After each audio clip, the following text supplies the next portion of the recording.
completely coat the chicken, and then I do this again and just shake it up, kind of like shake and bake chicken.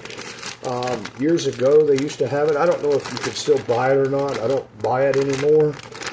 You used to have shake and bake pork chops, shake and bake chicken. If you remember shake and bake and you're watching this video, tell me yes or no if you remember it.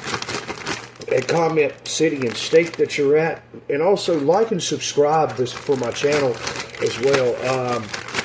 I'm going to start doing a lot more cooking videos on my channels.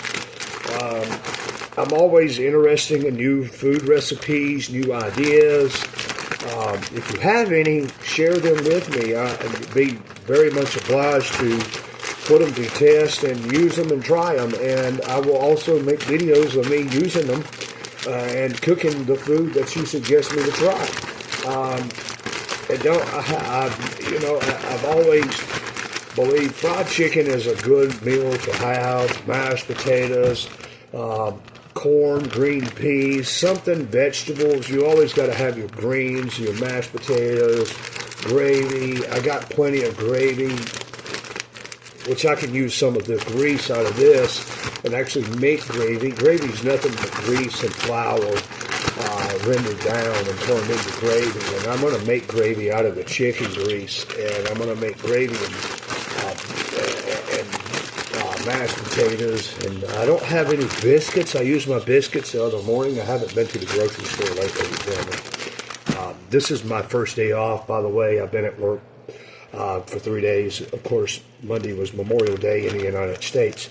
But the way you check to see if your oil is hot is you take a little bit of water, get it on your finger, and just flick it into the grease.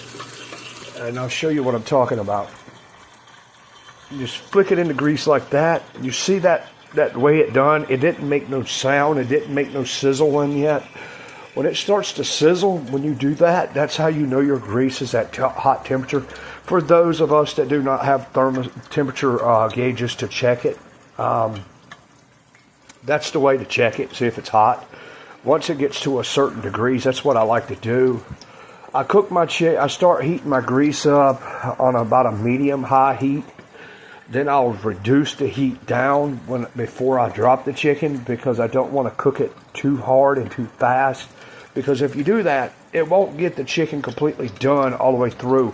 That's why if you see people cooking chicken at a very high rate, it's always like really, really burnt, but it's not cooked all the way through. It's because they cooked it at a high heat. So if you cook it at a slow heat, a slow temperature,